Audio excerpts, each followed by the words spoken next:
a lot of prep centers aren't covering your product. So if that prep center gets broken into, a fire, a theft, all of that kind of stuff, you could be out your stock there. I have several prep centers insured, and they don't cover your stuff. Hello and welcome to the Wholesale Made Easy podcast, where we believe selling on Amazon shouldn't be hard, and we're going to prove it. My name is Dylan Carter, and I'm one of the co-founders at Vendrive, a tool that helps Amazon wholesale sellers streamline their businesses, stay organized, and land more profitable accounts. I'm sitting down with other successful wholesale sellers, and together we're sharing lessons learned and what it really takes to succeed with wholesale. Today I sit down with Ashlin Hadden to talk about protecting your wholesale Amazon business. Ashlin started her career in banking and eventually shifted her focus to helping e-commerce business owners protect the assets that they've built. I wanted to break down this topic into something easy to understand and even easier to implement.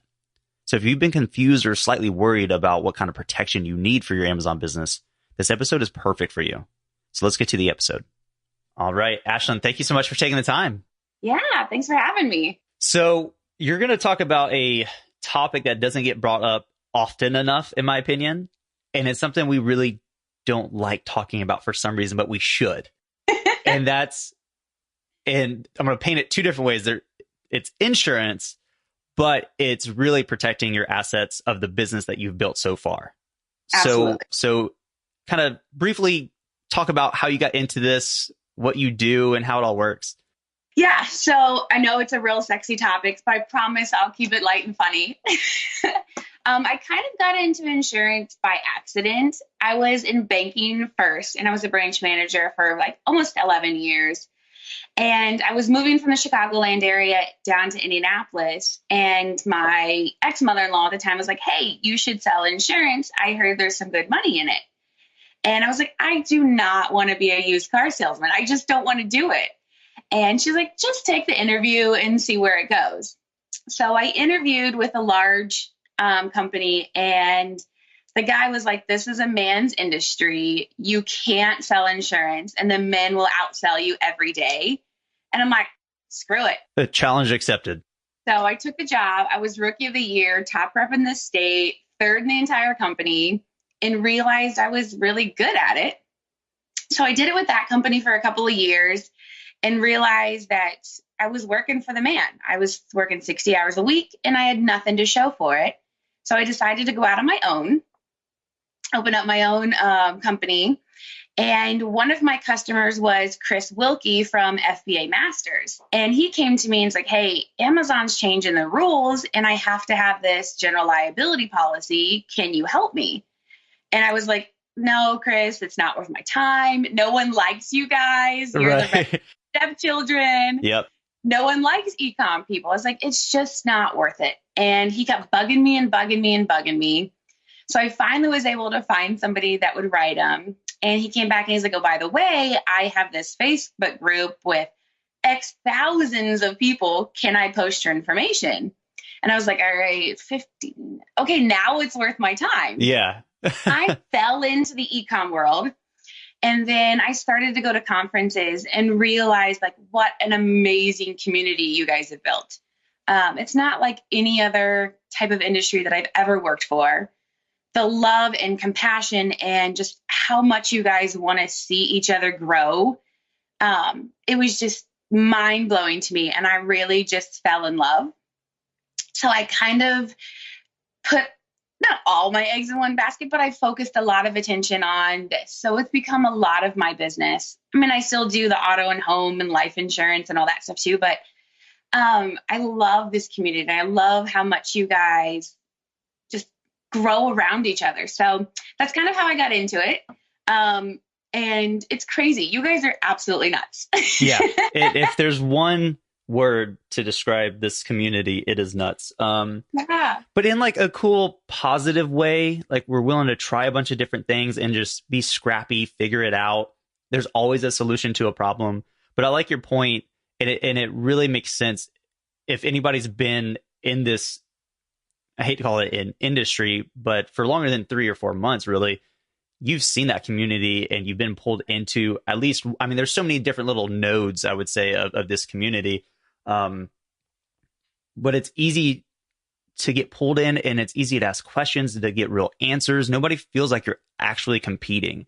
I get that question a lot. Get on each other's listings and then it's game on.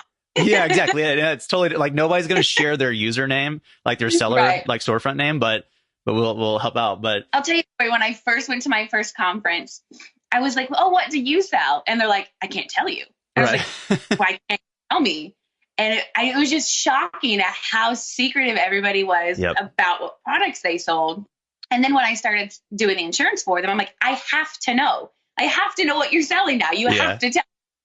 That's great. Yeah, it's so funny. Like we're shrouded in mystery to a degree, and then everything outside of our inventory, we share all of it. Right. I mean, it's insane. And I get asked all the time, like, do you feel, because we do a lot of educating basically, and they're like, well, aren't you just creating more competitors for yourself? I'm like, not really. Like the market's too big even now, and it keeps getting bigger. So that's really cool. So you shifted from finance to insurance, to your own business, to basically e-commerce. Right. That's a cool like path though. Yeah. It's been crazy. But I've been I've spoken at over 20 conferences now. In the last 2 years, I've been on tons of podcasts and things like that. So now my goal is just to educate. I think a lot of your listeners and Amazon sellers in general don't understand what the rules are, don't understand why they should have it, even if there wasn't a rule. So now it's kind of just like educating. What can we do to protect you? What can we do to protect your assets? You worked hard to build this business. You, like you said, you scrap every day. Yep. Why the hell wouldn't you protect it? Even if it wasn't required by Amazon, why wouldn't you do it?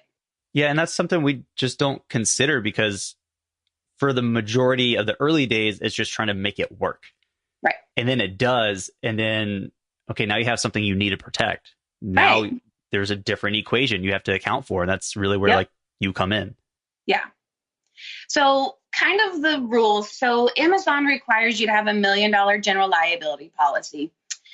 And really all that is, I mean, it's with your wholesalers. If you're doing under $250,000 in sales a year, you're talking like $600 a year for a policy like that. That's pretty cheap.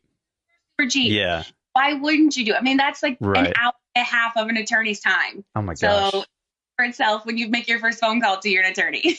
That's great. So then you can like add things onto it. A lot of clients don't understand, like if you have product in your house and you have a fire, you have a theft, that's not covered under your homeowner's insurance. So you can add that onto your policy. If you're using your car to transport back and forth and you get in a car accident, that's not covered under your personal auto insurance. So things like that. You have to realize everything you do as a business is totally separate from your personal life. Even though you could work from home and you use your personal auto, those things are not covered if you're using them for business. So really what we do is we have an application and we look through and like, what are you doing? Where are you sourcing from? How are you using your vehicle? How are you using your home? Are you using a prep center? Do you have stock at your house? Are you prepping in your garage? All of those things, we ask those questions so we can find out what you're doing, what your risks are, and then we build a policy around it to protect yourself. So if you do get sued, you're not losing your assets. There you go. I love it. That's great. Good save. No, it's really interesting because naturally when you just assume insurance, and this is coming from a young guy, is like, I just assume there's like, you just buy insurance. Right. But what you just described is really finding your exposure points, exactly where the risk really is, and then plugging those holes so you're okay. I'm so proud of you. You sound so awesome. It's great. I mean, it's that's what I was saying. Like, this doesn't seem like a topic that you should be excited about, but when you do have a real asset, no, it's amazing. Like, right. Most even personal finance books talk about insurance and protecting what you do have, because getting there is one thing, keeping it is another. Absolutely. So let me give you an example. So majority of, I think, your listeners are wholesalers. We've gone through 3 claims in the last 2 years with resellers. And you would think, hey, Majority of those are going to be private labelers, but they're not. 2 of the 3 claims were RA, OA, and wholesalers. Okay. And what I get all the time is, well, if I'm just reselling someone else's product, why would I need insurance? So customer buys a watermelon cutter from one of your sellers. Watermelon cutter gets to the house. Water lady is cutting the watermelon. The handle of the watermelon cutter snaps, and she gets the tip of her finger caught underneath the watermelon cutter and cuts the tip of her finger off. She sued Amazon. She sued the manufacturer of the watermelon cutter, and she sued my client. Now, when you get to court, no judge is going to say, you're a third-party seller, you're going to be liable for $500,000. It's just not going to happen. But we had to defend her. So we had to go to court. We had to tell the judge all of this stuff and show that she was not she needed to be dropped from the lawsuit. That still cost us over $30,000 to defend her from the lawsuit. So will you need $1 million as a wholesaler? Probably not. Will you need $30,000, $40,000, $50,000 to defend yourself? That's where you're going to see it. When we say, you know what, we hired the attorney, we're going to defend you. We're going to get you out of this. And oh, by the way, you don't owe a penny of it. That's where this policy kicks in. That's where you're really going to see the use of this. That's nice. Knowing that I can, for a relatively affordable price, make a phone call when something does go south. And let's face it, it does at some point. I mean, it would be very naive for anybody running any kind of business to assume that everything's going to be perfect. Right. 100% of the time. Something's going to happen. Right. And if we know that the likelihood of being sued or having some kind of claim issue selling on Amazon is pretty common for the most part, and put an asterisk there, but it's just, let's go ahead and solve for that now. Right. Absolutely. And the fact that it's required by Amazon if you're a pro seller, who wants to piss off Amazon? I mean, right. We've heard that they're going to start asking for the certificates of insurance to be uploaded. And if they're not uploaded, then of course they're going to suspend you, typical Amazon rule. So Why not have it up there? Why not have everything ready to go? So when they do require it, well, it is required, but when they start policing it. Yeah. When they verify it there, you don't have to worry about it. So what does Amazon specifically require right now? That like the minimum you have to have this? A minimum $1 million general liability. Okay, perfect. Yep. And we take care of all of the certificates of insurance. They have a whole list of how they want it to read. We've done it over 1,000 times. We know it by heart. We take care of all of that for you. You don't have to do any of that. Perfect. Now, you mentioned the 3 claims that you had dealt with recently. How common or how often does this issue come up? I have a very small percentage of 3PL sellers. There's 2 million 3PL sellers on the US, and I've got a little over 1,000 of them. So, I mean, I have a very, very small percentage of people who are actually insured. And I've had 3 claims in 2 years. So to me, it's more, 3 out of 1,000 in 2 years. To me, that sounds like a lot. And they've been stupid claims. The other one we had was a guy bought something on Amazon. UPS shipped it to the house, or USPS shipped it to the house. He goes out the next morning, trips over the box, breaks his clavicle, and breaks his hip. Sues Amazon, sues UPS, and sues my client. So it's you're stupid for not looking. You tripped over the box. What does that have to do with my client? But again, we defend that client and pay out thousands and thousands of dollars in attorney fees. That's crazy. Wow. It should be called stupid people insurance, because really what it is. But it's America. People sue anyone for anything, trying to get something to stick and get a couple of bucks for free. Yeah, and the main point here too is that it's not that you shouldn't have insurance because 3 out of 1,000 actually had an issue. It's because the magnitude of when they had an issue was so massive. Right. For most sellers that are just kind of doing this on the side, maybe they're doing it somewhat full time, 30 grand out of pocket, that's enough to shut down the business. And what I think is, if you had a physical storefront, there's no way you would not have insurance. Right. So when you sit here and say, well, I'm protected because I'm behind this computer and nobody knows who I am, it's BS. You are more at risk sitting behind your computer because they don't realize it's a third-party seller. They think they're suing Amazon. Right. And they, oh, well, Amazon's big bucks, they'll just pay out the claim. But they don't realize it's you behind there. It's a kid trying to make it through college. It's a grandma trying to sell her stuff. They don't understand there's a real human back here behind this computer. Yeah, a lot of people, when I explain how Amazon really works, they're like, that's weird. I don't get that. They're like, no, I just buy it from Amazon. I was like, no, you Right. buy it from third-party sellers like me, right, who sell through Amazon. And they're like, what? It's this crazy. Yeah, it's this mind-blowing thing. I'm like, no, there is one massive dot, which is Amazon. And then there are millions of little dots beneath it that actually fulfill. So yeah, getting people to understand that from both sides of the coin there is not difficult, but it's a conversation that doesn't happen. And so we don't think about things from different perspectives of, even treating Amazon's customers like our actual customers if Amazon wasn't there. It's stuff like that really does matter. So let's see, $1 million general liability. Yep. Is there anything past general liability that we need to be aware of? Nope. So we do the general liability and products liability together. And that's what your products liability is going to be, anything that your product does to harm somebody else. The general liability is going to be anything that you do or say to harm someone else. So let's say you post something you make a listing and somebody comes back and says, well, this is, Nike says, this is my solution. You stole it and I'm going to sue you. IP claims, all of those types of things, those are covered under your general liability. That's what you do or say as a business.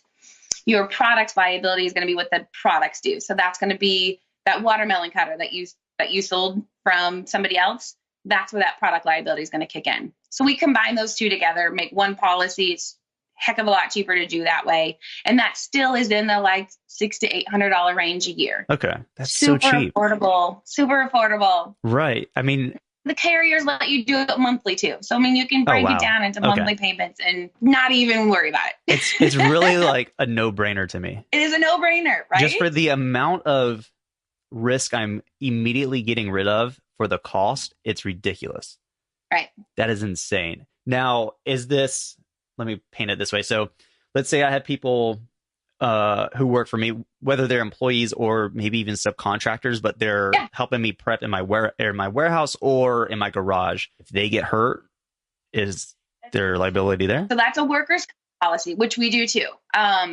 But 1099 or W-2 employees can be added to your work comp policy. It's all based on your payroll. So you can have, if you're paying $30,000 a year in payroll, you can have 3 people at $10,000 and it's still the same. So it's all based on your payroll. Okay. But that is absolutely something. If you have workers, you should absolutely have a workers' comp policy. Okay.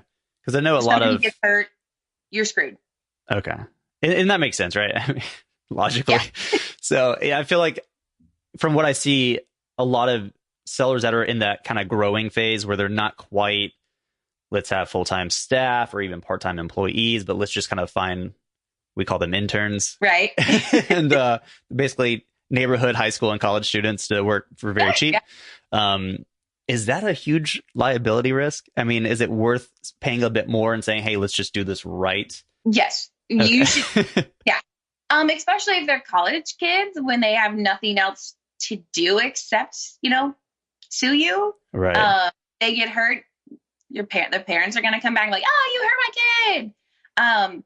And the prep work is risky. I mean, they're lifting boxes, they're turning, they're shifting, they're using sealers. I mean, they're using equipment that is higher risk. They're lifting typically more than 35 pounds. So absolutely, somebody pulls their back, you're going to have to pay medical payments on that person. So do it the right way, get the policy, cover them. So if something happens, I mean, you're not losing thousands of dollars having to pay this guy's medical bills when you could have had a, $700 comp policy. And when you thought you were getting cheap labor too. Right. It becomes very uncheap very quickly. Very quickly. Love it. So is there anything major that, I mean, a lot of this I'm still trying to figure out and learn myself. So it's hard to like come up with the perfect questions of like, here's everything Yeah. across the board. But what are some things that may not even come to mind that we should be aware of? I mean, we talked about most of them is, your employees. The biggest thing that I have with people who are wholesaling is your stock. You've got to cover your stock. I know a lot of you get it in, turn around, ship it right to FBA. But if you have it in your house for 24 hours, you could have a fire in 24 hours. You could have a theft in 24 hours. I mean, whatever it is, you could lose $60, $70, $80,000 in stock like that. So making sure you have that covered. Another big thing is if you're using a prep center, a lot of prep centers aren't covering your product. So if that prep center gets broken into, a fire, a theft, all of that kind of stuff, you could be out your stock there. I have several prep centers insured and they don't cover your stuff. So you could be out a crap ton of money if they have an issue too. So you can add an extension to your policy to cover those products at your prep center. I never considered that as a risk. That is mind-boggling. So what's your typical wholesale when you get when you order a wholesale? Are you ordering $40,000 worth of crap? It's about like 10 on average. 10. Yeah. Do you ship it home or do you ship it to a prep center? Prep center. Okay. What happens at that prep center? Takes what, 3 days? 2-3 days? Yeah, to prep roughly. It out? Yeah. Okay. If they were to have a fire, can you afford to go buy $10,000 worth of stock again? I really don't want to. That's huge. But I don't want to. Yeah. You never consider how long, previously I would say they take 2 days. Right now they're taking 3 days. That extra day I don't consider a risk. I would consider it less time to churn my capital. But now I'm thinking an extra day is added risk on my end. So I want it in and out as quickly as possible in case something like that happens. Add it to the policy and then you don't have to stress about it. Right. I just assumed I was shifting all responsibility of my inventory to somebody else. Now, imagine that. Some of them do. So, I mean, it's definitely worth a phone call to your prep center and say, hey, I saw this girl. She talked about insurance. Do you have my stock insured? And if they say yes, then say, can I have a certificate of insurance? Make them prove it to you. Because they can say, yeah, I have it insured. And when there's a fire, they're like, oh, thought I had it insured, but it's not. So ask that certificate of insurance and make sure that it is. Because some of them do, majority of them do not. Do you find that's becoming a trend now where they're starting to shift over to carrying those kind of policies as like a competitive advantage over another prep center? No, because it's so much more expensive. Okay. I figured because the amount of volume they're shifting through is pretty high. So I could see that. I mean, they've got millions of dollars worth of other people's stock there. So I mean, it would cost them quite a bit in insurance. I think it would be a great competitive advantage to somebody saying, hey, your stuff's insured here. You don't have to insure it. But people don't do it. Right. It's all about the pocketbook. And if something were to happen for that prep center, they are so screwed. They're going to get sued by every single one of those people. Right. Gosh. Yeah, that makes so much sense. Okay. So when you're vetting a prep center, or even though it's prep center you've been using for 3+ years, call them right now and ask if they insure your inventory. And if not, either way, you should still be getting that product. Absolutely. Insurance. Yep. Wow. This has opened my mind up so much to risk. It's great because we never consider risk. The only risk we really think about is if Amazon comes on the listing, 1, right. 2, if we get suspended, and 3, a race to the bottom. Right. Which really, in the grand scheme of things, is not that big of a deal compared to what we're talking about now. Right. Let's go back to that. If you got sued and you didn't have $30,000 to hire an attorney, it doesn't matter if Amazon's on your listing. It doesn't matter if you get suspended. And it doesn't matter who's the buy box. Right. You're done. You can't afford $30,000. Well, most of you can't afford $30,000 to defend yourself. You would say, you know what? I'm done. I can't do this. Yeah. Well, even if you could, I'd rather spend $600 or $800 or $2,000 right. than the 30 to 40. Right. Exactly. And all those other issues become so trivial when compared to being sued.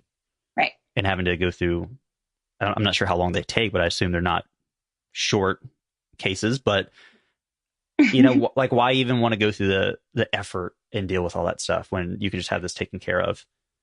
That's insane. Wow. I've sued one time. I was in a car accident and I hit somebody and they sued me.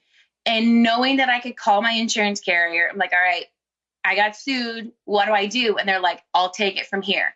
That took off so much stress, so much anxiety, knowing that my insurance carrier was taking care of things and I didn't have to stress about it. I didn't have to worry. I turned it over to them, wiped my hands with it. And I mean, we're still 2 years into this, into my lawsuit. And it's like, all of the time that I would have had to pay an attorney to do this would have been mind blowing how much I paid for an attorney. So it's nice to know that somebody's got your back. It's kind of like adding somebody to your team. Absolutely. That's the way it's kind of sounding to me. Is I'm bringing a fixer. I'm gonna call you a fixer. Oh, right? Yeah. Been watching some Ray Donovan lately. So bringing on a fixer, if you will, onto your team. So when things do go south, you're like, hold on a second, I got to make a phone call. Exactly. You can have them taken care of. That's a beautiful thing. And I use that term very appropriately. That is great. Awesome. So yeah, that's super straightforward too. And it took you really took a subject that to a lot of people, mainly myself probably, that seems not boring. Accessible and slightly boring because I don't know anything about it. But as you broke it down, it makes so much sense. It's not as complicated as I thought it was. And it's something that I can easily take care of and not have to worry about it anymore. So especially like in the RIOA wholesale, it's a really easy process. Like I said, we've done this over 1,000 times now. We've got it broken down. The application is simple. The process of doing it is simple. I promise it's not, a horrible sales call with an insurance person. We do the majority of it through online, like just online back and forth through email. So you don't even have to talk to me if you don't want to. Everything can be e-signed. Like it is a very streamlined process. It's not difficult. It's just do it. It's not hard. I promise. That's great. So for people who have really taken this conversation to heart and really understood the amount of exposure to risk that their businesses have or could have, where's the best place for them to contact you and to get that solved right now? Yeah. So our website, www.ecom.insure. You can find me on Facebook, Ashlin D. Hadden. So you can PM me there, or you can email me at sales@ashlinhaddeninsurance.com. Awesome. And do you just kind of specifically cater towards Amazon's third-party sellers or e-commerce businesses as a whole? E-commerce across the board. So Amazon, eBay, Wayfair, Jet, all of those. Awesome. Because I know a lot of what we're seeing is wholesalers branching into other marketplaces. Good idea. And so I know that's becoming a new conversation. And with my new knowledge from this conversation, I'm seeing how that could be its own separate risk. Yeah, issue. But we do one policy. So you have one policy that would cover all of your e-com platforms. So it's just an email. If you decide, hey, Ashlin, I'm going to start selling on Jet, you just send me an email, I'm going to sell on Jet. We add that endorsement to your policy. There's no additional premium, nothing like that. We just say, hey, you're selling here. If you decide to start selling on your own website, if you start selling at like a fair, one of those little, you go to the fair and you set up your stuff. Like a farmer's market. Too. Like farmer's market. Thank you. Yep. You can do that too. So one policy is going to cover all of that. That's great. Yeah. So ecom.insure. Yep. Perfect. So guys, reach out to Ashlin, get this solved. I don't know why it's taken me so long to even realize this is such an issue. And Ashlin, you've been doing this for a while. Like I've seen you in practically every Facebook group for the longest time. And I just didn't really think it was such a big deal until I started to really talk to people and like, no, like think about this for a second. I'm like, oh my God, that's so true. So that's insane. They'll say, come to me like, well, I can't afford a $700 policy. If you can't afford a $700 policy, then you're not in the right business. Yes. And that's something that came to mind too during our conversation is I'm sure there's a segment of people who heard $600-800 a year and they're like, oh, that's way too much. But it's really not. Right. Especially if you're doing this right. It's not. It's really not. And the fact that you can break it down to the monthly. monthly. If you can't afford it, then you shouldn't be selling. But the risk is definitely out there. And like I said, if you don't do it, one, you could potentially be suspended. Two, you're going to have to hire an attorney on your own. And good luck with that. Right. Attorneys in Indiana are $350 to $400 an hour. Yeah. So I'm in Florida. I can't imagine what they cost here. That's sad to think about. That literally just like made me sad for a second, like trying to like think about that. Oh gosh. Well, Ashlin, thank you so much for taking the time to break this down. Thank you for having me. I really appreciate it. This is great. Awesome, guys. Go to ecom.insure, get with Ashlin, get this figured out. You guys will be set. Thanks, guys. Thank you. Before we leave, I have a huge ask. If you enjoyed this podcast and you got value from it, leave us a 5-star review on iTunes. The way we're able to have more impact on more sellers is by getting in front of them. We can do that by having more reviews and getting pushed to the top of iTunes podcasts. So leave us a review and let us know what you think of the podcast.